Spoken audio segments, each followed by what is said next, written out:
राधा वल्लभ श्री हरिवंश। राधा वल्लभ श्री हरिवंश। सत्प्रेम सिंधु मकरंद रसोगधारा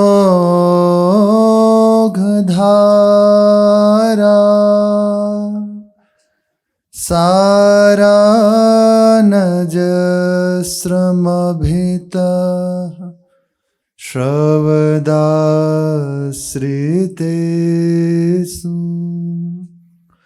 श्रीराधिके तव कदाचरणारविन्दं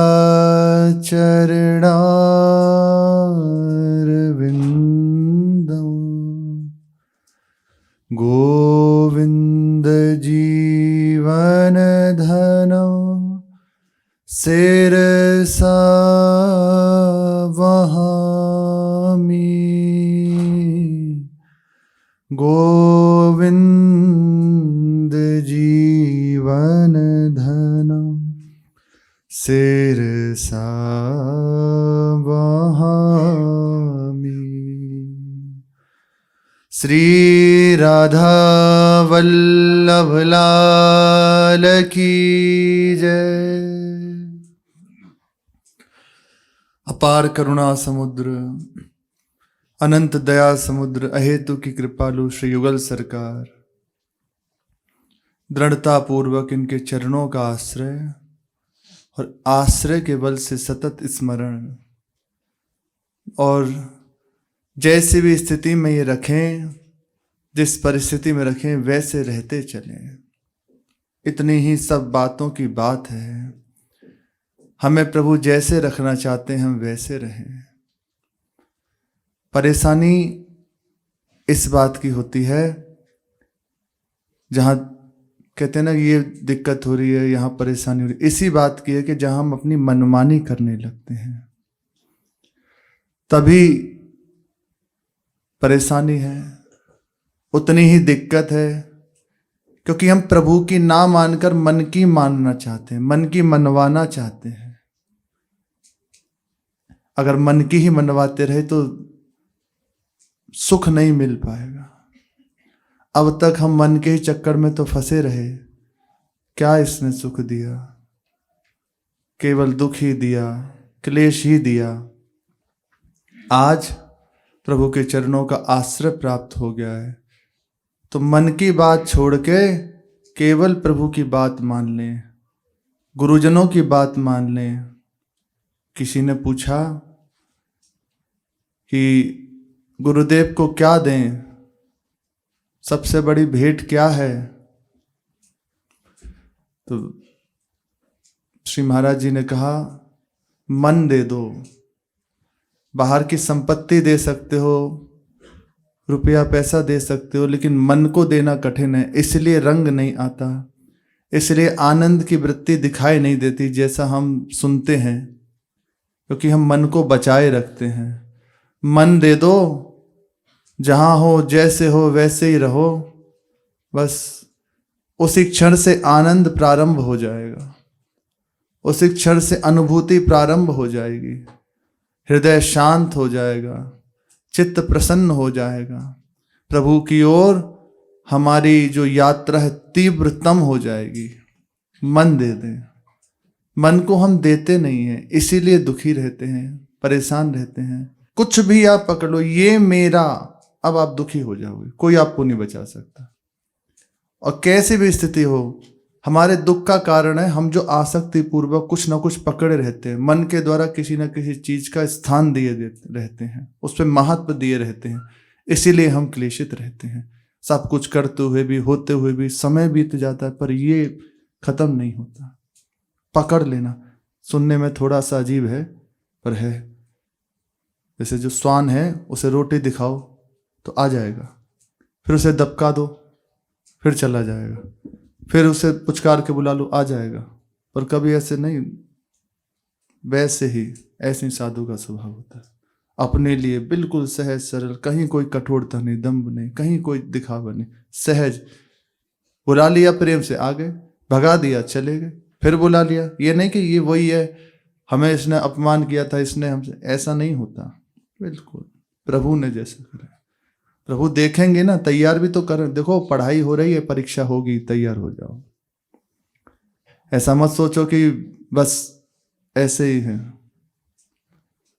कक्षा में जब पढ़ा जाता है तो सालाना उसकी परीक्षा होती है, और वो परीक्षा का उद्देश्य आगे बढ़ाना होता है, ना कि आपको नीचा दिखाना, आपको पीछे करना।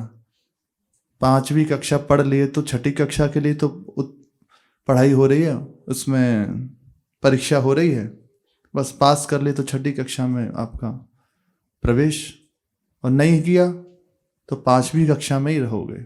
फिर पढ़ो, फिर आगे बढ़ो। ऐसे ही ये परमार्थ का है। यहाँ प्रभु आपको पढ़ा रहे हैं, आपकी पढ़ाई करा रहे हैं, उसकी परीक्षा होगी। यही परीक्षा है, अपमान कराया जाएगा, बहुत सम्मान दिलवाया जाएगा, तब आप कहाँ हो। बस सम्मान में कोई फूलन नहीं, अपमान में कोई क्लेश नहीं, चलो बढ़ो आगे, पहुंच गए आगे। इतना ही चाहिए, ऐसा ही होना चाहिए।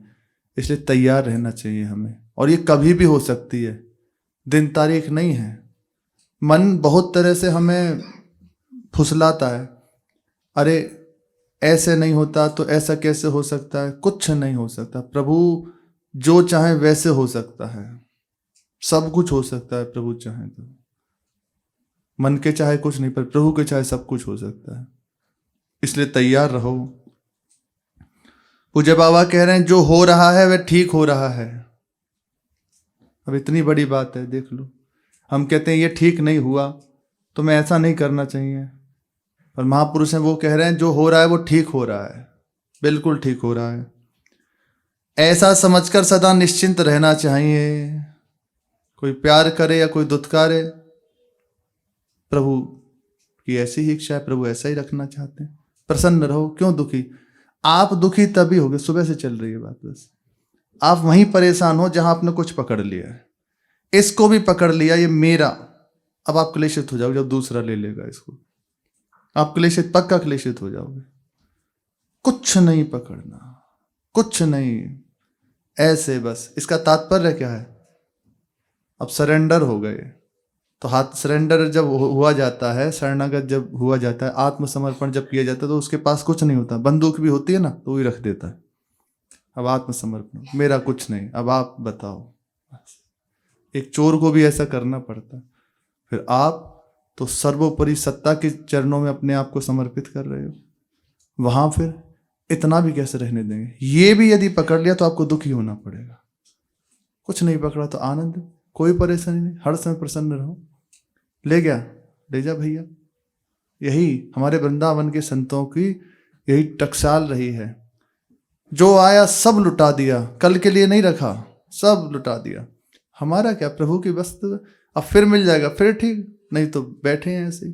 कुछ भी आपने पकड़ लिया तो दुखी रहोगे। जैसे कोई पूछे कि आप हर समय प्रसन्न रहते हो, यही कारण है हम कुछ पकड़ते नहीं, क्योंकि पकड़ोगे और उसे जब छुड़ाया जाएगा, और प्रभु छुड़ाएंगे, पक्का छुड़ाएंगे। ऐसा मत सोचो कि आपने पकड़ लिया तो उस पर आपका नाम लिख गया, छुड़वाएंगे। प्रभु के सिवा कुछ भी पकड़े हो तो दुखी होना पड़ेगा। कुछ नहीं पकड़ना, कुछ नहीं पकड़ना, ये निश्चय कर लो।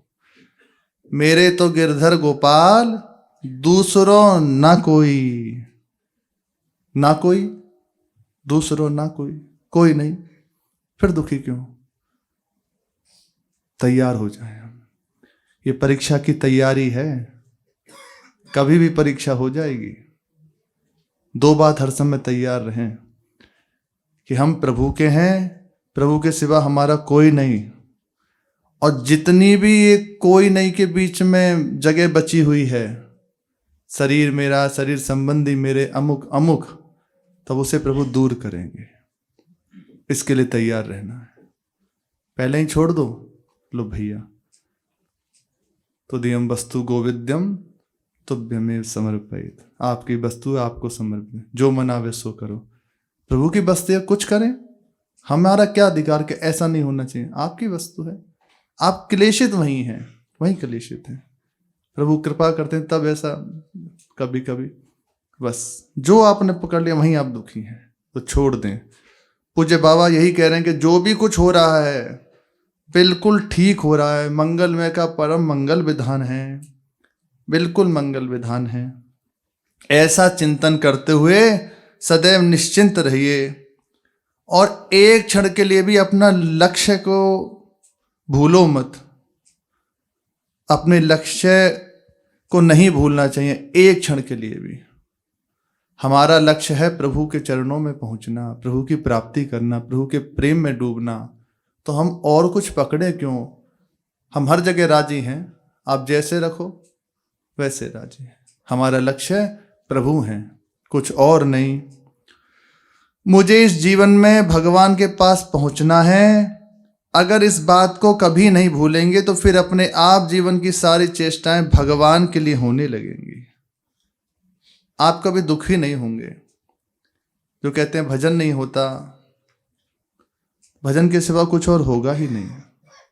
लक्ष्य में आप देख लीजिए अंतराय है, इसीलिए आपके पास ये सब निकला। दैन्यता पूर्वक तो यही रहेगा कि हमसे भजन नहीं होता, पर वास्तविक में भजन नहीं होता ऐसा संभव नहीं है। उससे भजन के सिवा कुछ और होता ही नहीं है, जिसका लक्ष्य प्रभु हो जाते हैं। आपने लक्ष्य बनाया कि मुझे अमुक पोस्ट पे पहुंचना है, अमुक पद पे पहुंचना है, संसारी इंजीनियर है, आर्किटेक्ट है, सीए है, डॉक्टर है, ये बड़ी बड़ी पढ़ाइयाँ हैं, इसमें मुझे प्रवेश पाना है, ये पद मुझे प्राप्त करना है। लक्ष्य दृढ़ हो गया, अब उसके अनुसार मार्ग है, ऐसे ऐसे चलिए, ऐसे ऐसे पढ़िए, वहाँ पहुँच जाएंगे। टीचर्स का आश्रय लेते हैं, वो जैसे बताते तो 18 20 घंटे पढ़ाई की जाती है। ऐसा ही है, बहुत बहुत पढ़ा जाता है। कैसे? लक्ष्य दृढ़ हो गया तो अब उससे केवल पढ़ाई होती है। अब वो जो कर रहा है उस लक्ष्य की पूर्ति के लिए कर रहा है। ऐसे ही परमार्थ के पथिक हैं, और जब लक्ष्य दृढ़ हो गया मुझे प्रभु की प्राप्ति करनी, तो अब आपसे जो होगा भजन ही होगा। लक्ष्य दृढ़ नहीं है तब तो भटकना हो सकता है, पक्का भटकना हो सकता है, कहीं भी राजी हो जाओगे। लेकिन लक्ष्य दृढ़ जहां हुआ, अब आपको कोई हिला नहीं सकता, अब आपको कोई बहला फुसला नहीं सकता, क्योंकि आपका लक्ष्य पक्का हो गया, मुझे प्रभु चाहिए। अब उसी के अनुसार नाम, वाणी, चिंतन, सेवा, गुरु सेवा, बस यही हर समय जीवन हो जाएगा। इसी में चित्त लगा रहेगा। कुछ भी करते रहो, जो नागरी को चित्त गागरी में, इसी प्रकार हर समय मन में वो स्फुरना होती रही, मुझे प्रभु चाहिए, प्रभु चाहिए, मुझे यहाँ नहीं फंसना, बस मुझे प्रभु चाहिए। जैसे जैसे वो भजन में प्रवृत्त होता जाता है, वैसे वैसे लालसा दृढ़ होती चली जाती है और इसमें निखार आता चला जाता है। इतनी बलवती हो जाती है कि भगवान को आना पड़ता है। सर्वलोक महेश्वर उसकी चाह के अधीन होकर उसके नेत्रों के सामने होते हैं। बस ये बात हर समय चिंतन में रहे कि मुझे प्रभु के पास पहुंचना है, इस जीवन में मैं प्रभु को प्राप्त करना चाहता हूं। इस बात को कभी नहीं भूलोगे तो अपने आप सारी चेष्टाएं भगवान के लिए होने लगेंगी। जैसे वहां संसार में जिस पद की प्राप्ति का लक्ष्य बनाए तो उसके लिए समस्त चेष्टाएं हो जाती हैं, खाना पीना, रात रात में जाग के पढ़ा जाता है, सोचो। और यहीं वही बात की जाए, बस पूरी पूरी रात बैठ के भजन कर रहा है, पूरी पूरी रात बैठ के बस चित्त प्रभु के चरणों में लगाने का प्रयास कर रहा है, 18 20 घंटे जप कर रहा है। बस ऐसे पलटना है, केवल ऐसे घुमाना है, कोई नई चीज नहीं है, केवल घुमाना है। संसार में इसी उत्साह को, इसी वृत्ति को लगा दो तो बंधन का हेतु, और प्रभु में लगा दो तो मोक्ष का खुला हुआ द्वार है। यहाँ का कोई भी पदार्थ हमें सुख नहीं दे सकता, हमें शांति प्रदान नहीं कर सकता। यहाँ तक कि कोई भी पदार्थ हमें प्रभु की प्राप्ति नहीं करा सकता, सुख नहीं दे सकता, शांति नहीं दे सकता, ना प्रभु की प्राप्ति करा सकता। निमित्त बन सकता है, बस निमित्त बन सकता है। लेकिन प्रभु की प्राप्ति प्रभु की कृपा से प्रभु की कृपा से जो मार्ग मिला है, गुरुजन मिले हैं, उसके अनुसार चलने से होती है। अधिक से अधिक बस भगवान नाम का आश्रय लेके प्रभु की ओर बढ़ चलें और जैसे प्रभु रखना चाहते हैं वैसे रहते चलें। प्रभु के प्रत्येक विधान में अपने आप को समर्पित करते चलें, तो आनंद कभी आपके हृदय से दूर नहीं होगा। हर समय चित्त प्रसन्न रहेगा और नवम नवम प्रभु के लिए चित्त में वृत्ति जागृत होने लगेंगी। नवम नवम हृदय में चिंतन की वृत्ति, नवम नवम उत्साह की वृत्ति, ये जागृत होने लगेगी। यही हमें करना है। अब इस जीवन को बस प्रभु के चरणों में पूर्ण रूपेण समर्पण करना है। प्रभु के सिवा कुछ चिंतन न रह जाए, यही सब सार की सार बात है। नाम छूटे ना, प्रभु के चरणों का चिंतन छूटे ना, और विश्वास केवल प्रभु के चरणों में रह जाए, कहीं और न रह जाए। विश्वास यदि दृढ़ हो गया तो बाकी की जितनी भी बातें हैं वो सब पूर्ति हो जाएगी। विश्वास प्रबलतम हो जाए हमारे प्रभु के चरणों का। प्रसंग चल रहा है परम उद्धार करुणा में श्री ठाकुर जी महाराज अपने जनों के लिए ऐसी आनंदमयी लीलाएं करते हैं जिन्हें गाकर सुनकर भक्त उनकी प्राप्ति कर सके।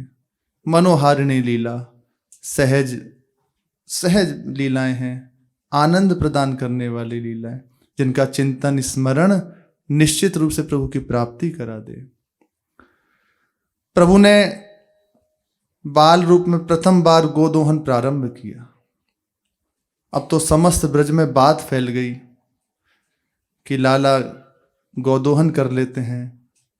तो जो ब्रजांगनाएं हैं वो किसी न किसी बहाने से ठाकुर जी को ले जाती हैं अपने आंगन में, और लाल जो उन्हीं को सुख प्रदान करने के लिए तो प्रकट हुए हैं।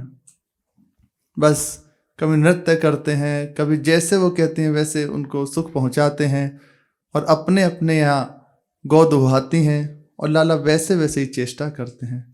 मैया फिर ढूंढने जाती हैं, फिर कहीं से पकड़ के लाती हैं। हर समय अपने निज जनों को सुख पहुंचाते रहते हैं। उपनंद जी के परामर्श से समस्त जो गोपगण हैं, गोपांगनाएं हैं, उन्होंने वृंदावन वास किया, क्योंकि कंस का उत्पात बढ़ चुका था। तो यहाँ हम उन लीलाओं को इसलिए नहीं कह रहे, यहाँ हमारे आनंद कंद प्रभु प्रकट हुए हैं तो उन्हीं की लीलाओं का अपने जन आस्वादन कर रहे हैं। पर अपने यहाँ जो आनंदमय लीला है, दास अनन्य भजन रस का, जो रस में सुख प्रदान करने के लिए प्रकट हुए, उन्हीं लीलाओं का हम गायन करें। वो सुनी हुई है कई बार, बकासुर को, अघासुर को, पूतना को, और सबको प्रलंबासुर आदि का उद्धार किया। ये सब नारायण भगवान के कार्य हैं। प्रकट हो रहे ना, आवाहन किया ना, गौ माता ने देवताओं के साथ जाके ब्रह्मा जी ने भगवान की स्तुति की, तब प्रकट होते हैं। तो वो एक क्षेत्र है। जो बाहर भी गए ना ब्रज से, तो वो यही प्रभु गए, वही जाके द्वारिकाधीश चतुर्भुज रूप हो गए मथुरा जाते ही। और हमारे ठाकुर जी बस यहीं रह गए, कहीं गए नहीं। उन्हीं की ये मधुर लीलाएं हैं। वृंदावन में वास किया। बड़ा सुंदर दिव्य वृंदावन धाम है, मन का हरण करने वाला है। स्वयं श्याम सुंदर और बलराम जी के मन का हरण करने वाला है, क्योंकि ये वृंदावन श्री किशोरी जी का है। ये श्री किशोरी जी का निज महल है। ये रस समुद्र है वृंदावन। यहाँ हर समय समुद्र प्रवाहित होता रहता है, प्रेम सागर प्रवाहित होता रहता है। बड़ी आश्चर्यमयी बात कि यमुना जी के तट पे और समुद्र का प्रवाह, विलक्षण बात है। ये तो सुनाया गया कि समुद्र से अनेकों नदी निकल रही, लेकिन यमुना जी नदी के तट से और समुद्र उसमें बंधा हुआ। यमुना जी कंकणाकार श्री वृंदावन धाम को घेरे हुए हैं। मनो नीलमणिन की माल, वृंदावन पहिरे मनो नीलमणिन की माल। श्री वृंदावन महिमामृत में श्री ध्रुवदास जी महाराज कह रहे हैं, कंकणाकार श्री यमुना जी हैं। उसके बीच, उसके मध्य दो रस समुद्र उत्साहित होके आनंदित हो रहे हैं, तरंगाहित हो रहा है। उसमें नवम नवम लीलाओं की तरंग उठ रही है, और ये रस समुद्र श्री श्यामा श्याम है। इनकी लीलाओं जो है वही इसकी तरंगे हैं। इसी कंकणाकार यमुना जी के मध्य में विराजमान है। हर समय यहाँ प्रेम का प्रवाह होता रहता है। इस प्रेम के प्रवाह से श्री श्याम सुंदर, श्री बलदाव, जो समस्त ब्रजवासियों का हृदय प्लावित होने लगा, रस से प्लावित होने लगा। श्री श्याम सुंदर वंशी बजाना सीख गए हैं। कब सीखे, कैसे सीखे, किससे सीखे, ये किसी ने नहीं जान पाया, कोई नहीं जान पाया। वंशी नित्य संगिनी है। रसिकों ने देखा जिस समय श्री श्याम सुंदर प्रकट हो रहे हैं, नीलमणि श्री श्याम सुंदर प्रकट हुए, तो समीप में ही वंशी जी का भी प्राकट्य हुआ है। आप ब्रज रसिकों की वाणियां पढ़ के देखें, उसमें आपको मिलेगा समीप में ही सुंदर वंशी जी विराजमान है। तो ये नित्य संगिनी है वंशी जी श्री श्याम सुंदर की। यही आचार्य रूप से धरातल पर प्रकट होते हैं और अपना वही दिव्य अनुपम रस अपने आश्रितों को प्रदान करके नित्य लीला में प्रवेश करा देते हैं। वंशी की ध्वनि से समस्त ब्रजवासी मोहित हो उठे। श्याम सुंदर मैया बाबा की गोद में बैठे रहते और ब्रजांगनाएं आकर कहती कि लाला, तुम्हारे ये कोमल अधर अभी तो मैया के स्तनपान करते हैं, फिर इतने कम दिनों में ही तुमने वंशी कहाँ से बजाना सीख ली? हरे कृष्ण मात्र कुछ चूचुक चूषणे पी नालम यदेत धररोष्ठपुटम तवासेत तेनाद्यते कतिपयेषु दिनेषु कस्मात् गुरोरधिगतः कलवेणुपाठ। तुमने इतनी मधुर वंशी बजाने की शिक्षा किन गुरु से सीख ली? किशोरी जी हुई गुरु हैं इनकी। ये वंशी की भी शिक्षा से किशोरी जी ने दी है। आगे लीला है बड़ी सुंदर, श्री किशोरी जी के द्वारा ही सीखे हैं। इस प्रकार ब्रजांगनाएं आती और श्याम सुंदर को संबोधन करती और बार बार आग्रह करती कि लाला एक बार वंशी बजा दे, एक बार वंशी सुना दे। सब घेर के बैठ जाती हैं और श्याम सुंदर बड़ी मधुर वंशी बजाते हैं। कौन ऐसा है जो वंशी का रब सुन के अपने होश में रह जाए? गोपियां कहती हैं श्री कृष्ण से, वेणु गीत है भागवत जी में कि देखो, जिस समय हम गृह कार्य में हों तब वंशी मत बजाया करो। तो श्री ठाकुर जी कहते हैं, क्यों? अब तेरे घर कार्य को हम इंतजार करेंगे, तब हम बंसी बजाएंगे जब तेरे घर कार्य निपट जाएंगे।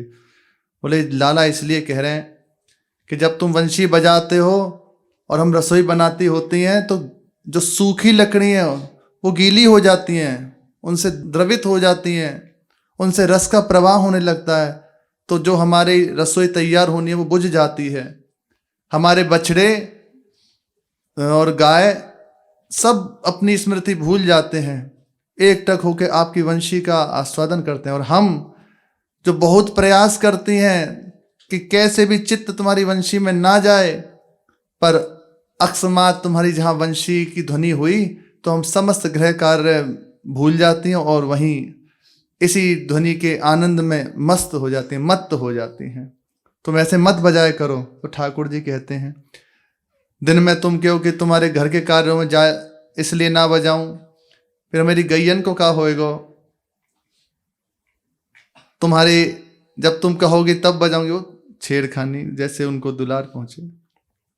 और गैया बुलाते ही टेढ़ करके वंशी से, जहां उन्होंने वंशी वादन किया वन में, सारी गाय से पूंछ उठाकर दौड़ पड़ती हैं श्री कृष्ण की ओर। बांसुरी की धुन तीनों लोकन में छाई गई, देव नर नारी सबके ही मन भा गई, रोक्यो जमुना को जल चंदा होना चाल है। ऐसी मधुर वंशी है। शिव जी की समाधि भंग हो गई, ब्रह्मा जी अपनी गणना भूल गए, चंद्रमा की चाल रुक गई, यमुना जी का प्रवाह उल्टा हो गया, सब अपनी सुधि बुद्धि भूल बैठे। भगवान नारायण जो समाधि में अनुसंधान करते रहते हैं, उनकी भी ध्यान समाधि भंग हो गई और विचलित हो गए कि कौन वंशी वादक है, उसको एक बार तो देख लें। सब आकाश मंडल में आके खड़े हो जाते हैं। बस अब दिन भर में ये दो कार्य ही रहते, एक वंशी बजाना और दूसरा सखाओं के साथ अनेक प्रकार की क्रीड़ा करना। नित्य बस इतना ही कार्य रहता। सखाओं के साथ क्रीड़ा करते और वंशी बजा बजा के समस्त ब्रजवासियों को सुख पहुंचाते। बहुत सखाओं की जो लीलाएं बड़ी आनंदमयी हैं, बड़ी सुखमयी हैं। इतने तो ऊधमी ठाकुर जी हैं ही हैं, पूछो मत। बाबा नित्य घर में आके जब प्रसाद पाते तो लाला समीप बैठ जाते हैं। समीप जब बैठते तो प्रसाद में सब चीज होती है, मीठा भी, खट्टा भी, तीखा भी, सब है। तो देखते कोई हरी हरी चीज बढ़िया रखी हुई है। जो प्लेट है प्रसाद की, उसमें कुछ हरी हरी चीज रखी हुई है। तो दृष्टि जाती है कुछ विशेष चीज है। बाबा सब कुछ तो पवामे पर जाकी ना कहे कि लाला जी खा ले। मुझे तो लगे कोई विशेष जो मीठो है आज, और निश्चय करके बैठे आज बाबा जब आएंगे तो यही पाएंगे हम उनसे कह के। तो थाली तैयार हुई, सामने लालजू बैठे हैं और बाबा बैठे हैं। तो प्रसाद पवाना शुरू किया तो लाला बोले कि बाबा आज ये पाऊंगा, और वो हरी मिर्च थी। लाला आज यही बाबा से बोले यही पाऊंगा आज। और लाला जे ना है पावे जी अच्छी चीज ना है, तो जो चपाती थी उससे ढक दी उसे, और देख जे पा बढ़िया मक्खन है, बढ़िया मीठो है। अब देखे वो तो गायब हो गई कहीं, जो हरी हरी चीज थी। बस अंदर सोचने लगे ये बहुत ही बढ़िया चीज है, बाबा जई ले मोइना दे में, खुद पाले में। अब बस अगले दिन क्या व्यवस्था कर ली कि कल जो ही हुई तो आज तो हमने पूछ ली कि हमें पवा दो, कल हम पूछेंगे ही ना। खुद स्वयं व्यवस्था हुई, सुंदर प्रसाद का समय हुआ, बाबा आके बैठ गए और लाला भी गोद में आके बैठे। तो प्रसाद पाना शुरू किया। अब कुछ और नहीं दिख रहा उनको, बस वो हरी मिर्च दिख रही है, पूरी प्लेट में हरी मिर्च। बस ये देख रहे थे बाबा की दृष्टि चूक है और हम इसे तुरंत पालें। बाबा भी विचार करने लगे आज जी लाला चुप चो बैठो है, आज कुछ कह ना रहो, आज कुछ मांग भी ना कर रहो, आज ने हरी मिर्च की भी ना पूछी। कुछ तो बात है, जो शांत तो रह ना सके, चंचल शिरोमणि है। बस जल पिया ही था बाबा ने तो दृष्टि हटी, इतने में वो हरी मिर्च उठा के सीधी मुंह में रख ली और बड़े प्रेम से मानो क्या कलाकंद खा रहे हो पाना शुरू किया। बाबा ने जो ही देखा कि 2 मिर्च में से एक रह गई। अब पूछे लाला का मुंह इधर, तो वो ऐसे ऐसे पा रहे हैं कि जैसे क्या कहें, क्या मिल गया। और तत्काल उसको कुतरना शुरू किया, जोर से चबाना शुरू किया कि जल्दी पालू इसे, कहीं बाबा मुंह से ना निकाल लें। तुरंत अब उसे पाना शुरू किया लाला ने। अब जब उसका मिर्च शुरू हुई तो आंख से, नाक से, मुंह से अब तो जीभ निकाल निकाल के रोए, खांस खांस के रोए, आंखों से आंसू बहना शुरू हुए। अब नंद बाबा के मारे यशोदा जल्दी आ, देख जाने हरी मिर्च खा ली। अब मैया, वो लाला बोले मैया मेरी जीभ पजर रही है। तो बाबा ने कछु पवाए दो। बोले लाला तू इतना उदम काई करे? बोले मोए क्या पता, मैं सोचो पेठा होएगा तो पा लियो मैंने। बोले तो ये बाबा मने कर रहे तब तेने चो ना सुनी। बोले मैया मैं रोज देख तो कि बाबा जइए न पवा, मैं सब कुछ पावा, खुद तो पावे। बोले जई वैसे तो ना पवाते जी, मिर्च है। बोले अब मेरी जीभ पजर रही है, कछु करो। तो फूंक मारे मैया उनकी जीभ। ये मिर्च की भी बड़ी लीला है। तब मैया ने जैसे तैसे संभाला, कुछ दूध आदि दिया, कच्चा दूध आदि पान करो तो उससे घी आदि पान कर लो तो मिर्च कम हो जाती है। ऐसी अनेकों लीला हर समय उद्यम करते रहते। लाला ने देखी एक बार, श्री ठाकुर जी ने देखा कि बाबा नित्य यज्ञ करते हैं, हवन करते हैं, पर ये हवन करते क्यों हैं? तो चिंतन करने लगे कि इसका कारण क्या है। तो शास्त्र का भी वचन है, कृते यध्यायतो विष्णु त्रेतायाम यजतो मखई द्वापरे परिचर्यायाम कलो तद हरि कीर्तनात्। सत्ययुग में ध्यान के द्वारा प्रभु की प्राप्ति होती, प्रभु की प्रसन्नता होती, और त्रेता में यज्ञ के द्वारा प्रभु को प्रसन्न किया जाता, यज्ञ पुरुष भगवान की आराधना होती। और द्वापर में भगवान की सेवा परिचर्या से प्रभु को प्रसन्न किया जाता। और कलयुग में जो इतना समय इन सब में लगता तो केवल कीर्तन का आश्रय ले ले। कलो नास्तेव नास्तेव नास्तेव गतिर अन्यथा, हरे नाम हरे नामेव केवलम, केवल भगवान नाम कीर्तन, इसी से जीव का उद्धार हो जाएगा, इसी से जीव को मंगल में भगवान की प्राप्ति हो जाएगी। ये विधान है। तो श्री ठाकुर जी तो सब ज्ञान शिरोमणि, उन्हीं से समस्त ज्ञान प्रकट हुआ है। तो देखा कि बाबा नित्य यज्ञ करते हैं, तो गृहस्थी में ये सब है, जो बलि वैश्य देव है, यज्ञ है, ये सब किया जाता है। तो बाबा तो शास्त्र का मूर्तिमान स्वरूप। तो विचार करने लगे करते क्यों है यज्ञ। बोले बाबा का ये जो सब धन वैभव है, गोप हैं, ग्वाले हैं, गैयाएं हैं, सबकी रक्षा हो और ये वृद्धि को प्राप्त हो, इसलिए बाबा करते हैं। बाबा की कामना की पूर्ति यज्ञ से होती है। यज्ञ होता है, धनादि बढ़ता है, गौओं की सेवा होती है, तब सब सुख शांति बनी रहती है। निश्चय हो गया कि यदि कामना की पूर्ति करनी है तो हवन करना चाहिए। ये ठाकुर जी का निश्चय किया हुआ मत अपने सखाओं के सामने। तो एक दिन अपने सखाओं को ले जाके, अब बस दो ही कार्य थे, वंशी बजाते और खूब उदम खेलते रहते सखाओं के साथ, और सखा भी हर समय आसक्त होकर उनके साथ ही लगे रहते। तो बुला के एकांत में ले गए और कहा देखो मेरी बात बड़ी ध्यान से सुनो सब। तो मनसुख लाल जी साथ में ही थे, मनसुख लाल, विशाल, स्तो, कृष्ण, श्रीधाम आदि सब साथी थे कि बहुत ध्यान से हमारी बात सुनो। अब हम जो कहने जा रहे हैं ना, इस पे विशेष आपको अमल करना है। बोले हाँ कन्हैया सुना। अब वो आगे आके बैठ गए कि हाँ सुनाओ। तो ठाकुर जी ने कहा देखो हमने बाबा को देखो है कि वो हवन करें और हवन करके अपनी कामना की पूर्ति करें। तो हमारे मन में बात आई कि यदि हमें अपनी कामना की पूर्ति करनी है तो हमें हवन करना चाहिए। अब तुम्हारी कोई कामना होए तो बता दो, तो मेरे यज्ञ में भाग ले, नहीं तो कोई बात ना है। मनसुख लाल जी बोले कि हमारी वो कामना है लाला। बोले कहा कि हमारी मैया अकेली सेवा करे तो जाए लिए हमें हवन करना है। बोले हाँ बिल्कुल तेरी पूर्ति हो जाएगी, चिंता मत कर। बोले सब व्यवस्था हो गई, सब सखा तैयार हो गए। तो पूछी कि पुरोहित कौन होगा। बोले पुरोहित हम बनेंगे ना। ठाकुर जी बोले हम पुरोहित बनेंगे। बोले मंत्र। बोले हमने वो मंत्र बाबा से सीख लिए हैं, हम रोज बाबा के पास ही तो बैठते। आज समस्त मंत्र इन्हीं से प्रकट हुए हैं। चलो मंत्र तो इनसे प्रकट हुए, लेकिन यहाँ हमारी किशोरी जी के चरणों के नूपुर की ध्वनि से प्रकट हुए हैं। अनेक मंत्र नाद मंजू नूपुरा रवस्खलत समाज राज हंस वंश निकोणाति गौरवे। या नूपुरों से समस्त मंत्रों का प्रकट हुआ है। उनका नाम राधा है। ज्यादा किसी और मंत्र में मत भागो।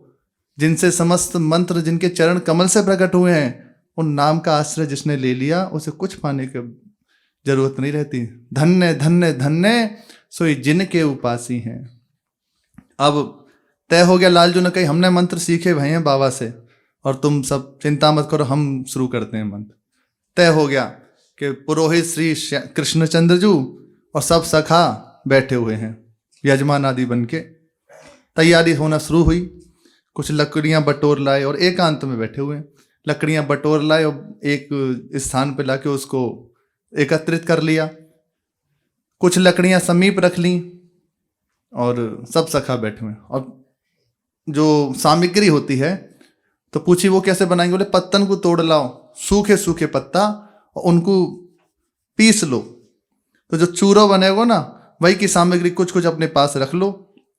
और एक बात को विशेष ध्यान रखना है, वो ये कि जैसे ही मैं बोलूं स्वाहा तो 1 सेकंड की देरी मत करियो।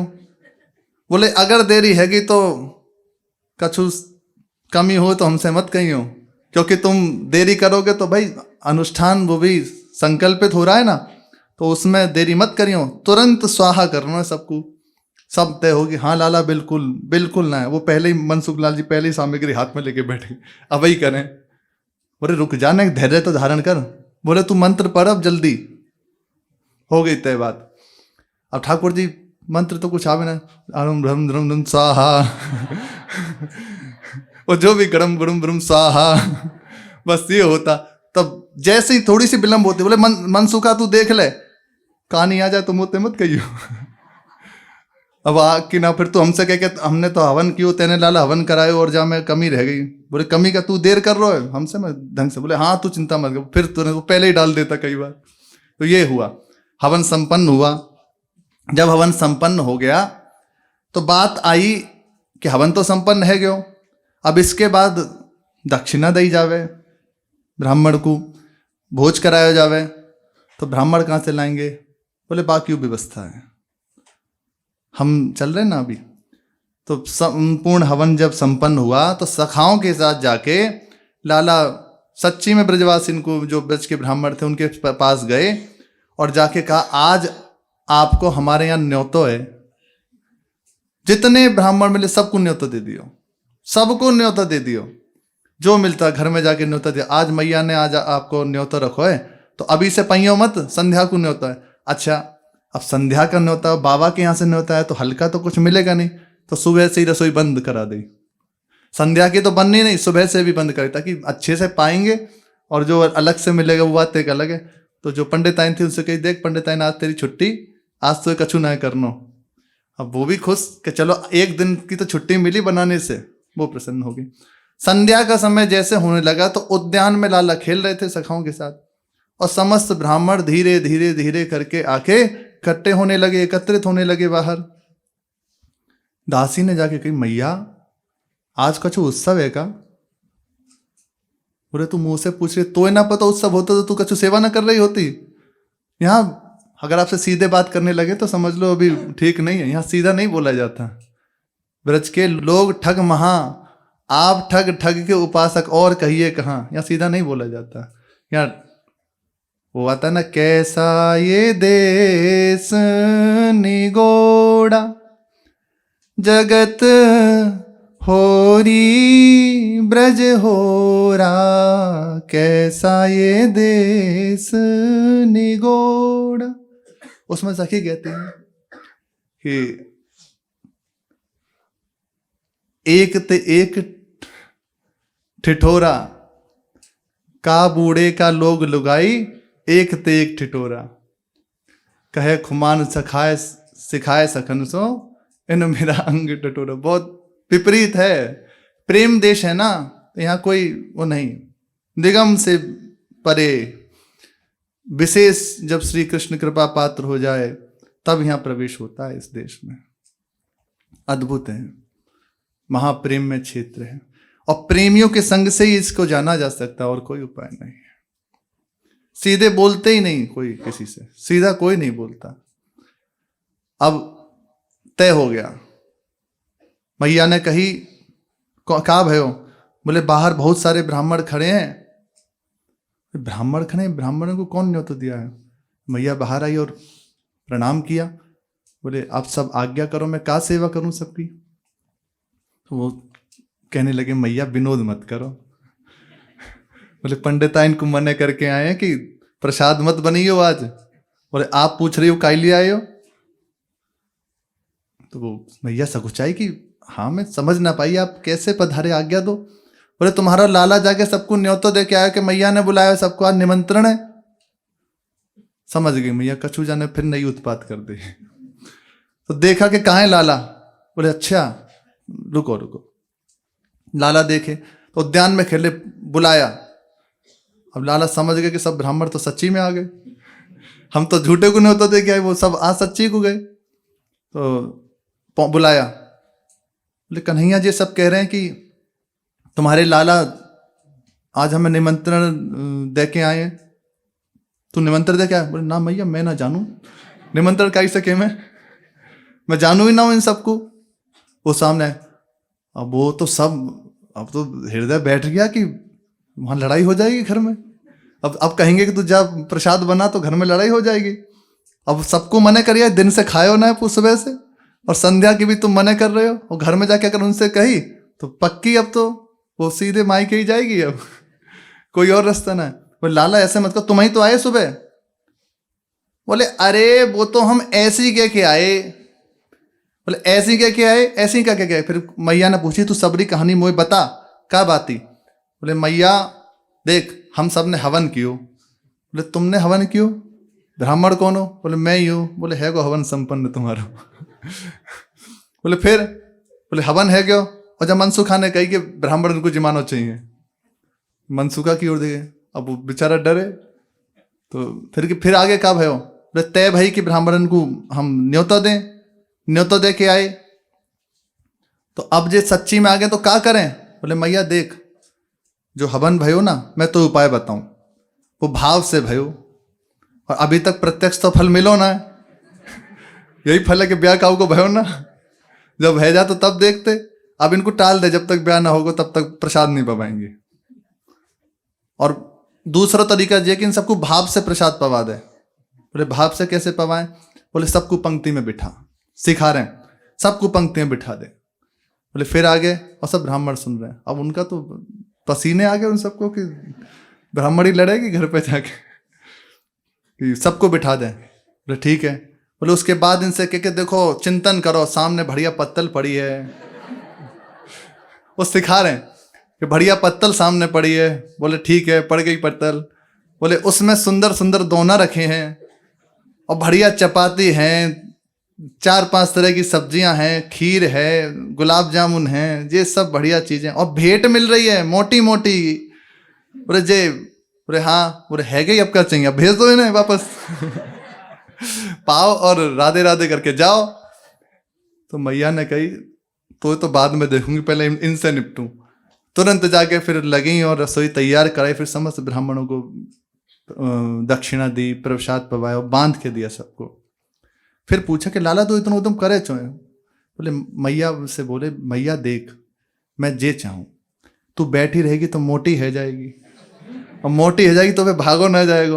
अब भागो ना जाएगा तो देख अब तू मेरे पीछे कैसे दौड़ेगी। जा वैसे मैं चाहूं कहीं तू मोटी ना जाए, हर समय काम में लगी रहे। जा लिए मैं ऐसा करूं। ऐसे अनेकों विनित कर, दिन भर सखाओं के संग खेलते, वंशी बजाते, यही लीला, ऐसी नित्य लीलाएं करते हैं। और ये सब अपने निज जनों को रस प्रदान करने के लिए। इन लीलाओं के श्रवण से आप निश्चित मानिए आपको अपने आराध्य देव श्री युगल सरकार के चरणों में रति प्राप्त हो जाएगी। बाल चरित्र प्रेम की नींव, कहत सुनत सब सुख की सीव, जीवन ब्रजवासिनु सफल। ये अगम अपार रीति है ब्रजवासियों की। इनके श्रवण से, कथन से निश्चित हृदय में प्रेम जागृत हो जाएगा। शेष चर्चा आगे। श्री राधा वल्लभ लाल की जय।